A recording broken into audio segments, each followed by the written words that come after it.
The full moon hung low in the night sky, casting eerie shadows that danced among the ancient oaks of Blackwood Forest. It was the kind of night that sent shivers down the spine of even the bravest souls. The villagers of Eldersbrook knew better than to venture into the forest after dark, for it was said that a malevolent witch dwelled within its depths. She was known simply as the Witch of Blackwood. The legend of the witch had been passed down through generations, a tale of curses and dark magic.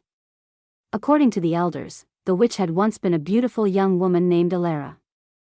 She had lived in Eldersbrook, using her knowledge of herbs and potions to heal the sick and aid those in need. But jealousy and fear had turned the hearts of the townsfolk against her, accusing her of witchcraft when they could not understand the depths of her knowledge. One fateful night, a mob of angry villagers had stormed Alara's cottage, accusing her of consorting with demons and practicing dark magic. They had dragged her into the heart of Blackwood Forest and tied her to an ancient oak tree. The villagers chanted incantations, cursing her for eternity.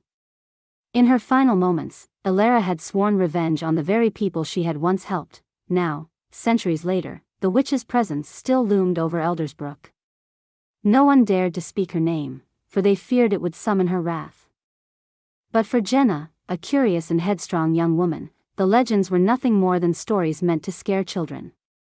She longed to prove that the witch was just a myth, and the forest held no real danger. One chilly autumn evening, Jenna gathered her courage and announced her plan to her friends, Lily and Marcus. "I'm going to find the Witch of Blackwood," she declared, her voice filled with determination. Lily scoffed, rolling her eyes. "You're crazy, Jenna. Everyone knows that's just a story to keep us out of the forest." "You'll get lost or hurt," Marcus, always the voice of reason, chimed in. "Jenna, it's too dangerous. What if something happens to you?" But Jenna wouldn't be deterred. She had spent months researching the legend, uncovering hidden clues and tales of those who had ventured into the forest and never returned. Armed with a lantern, a map she had drawn from old scrolls, and an unshakable belief that the witch was nothing more than a ghost story, she set off into Blackwood Forest. As Jenna ventured deeper into the forest, the air grew thick with an oppressive darkness. The gnarled trees seemed to reach for her, their twisted branches resembling skeletal hands. The sound of her own footsteps echoed eerily in the stillness, and the moonlight barely penetrated the thick canopy above. Hours passed, and Jenna began to doubt her decision. The forest seemed to shift around her, and she couldn't shake the feeling of being watched. Shadows danced at the edges of her vision, and the wind whispered strange, unintelligible words in her ears. Just as Jenna was about to turn back, she stumbled upon a clearing bathed in an eerie blue light. At the center stood the ancient oak tree, its bark twisted and gnarled, and at its base, a weathered stone altar. Jenna's heart pounded as she approached, her lantern casting flickering shadows on the stones. It was then that she heard a soft, haunting melody, like the mournful song of a lost soul. She turned to see a figure emerging from the shadows. A woman dressed in tattered robes, her hair long and unkempt. The woman's eyes locked onto Jenna's, and they gleamed with an otherworldly light. She spoke in a voice that sent shivers down Jenna's spine. "You seek me, child?" Jenna struggled to find her voice.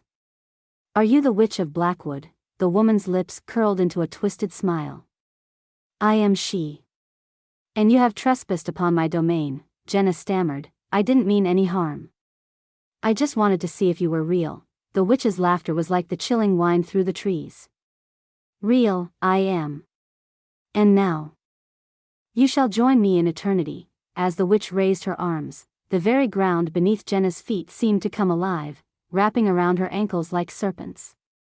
Jenna screamed as she was pulled toward the ancient oak tree, the curse of the witch's vengeance coming to life once more. Back in Eldersbrook, Marcus and Lily waited anxiously for Jenna's return. When she never came back, they knew something was horribly wrong.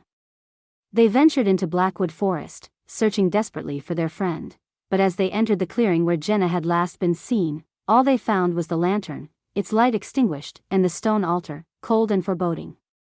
The Witch of Blackwood had claimed another soul that fateful night. A warning to all who dared to challenge her legend, and so, the tale of the Witch of Blackwood lived on, a chilling reminder that some legends were best left undisturbed, for the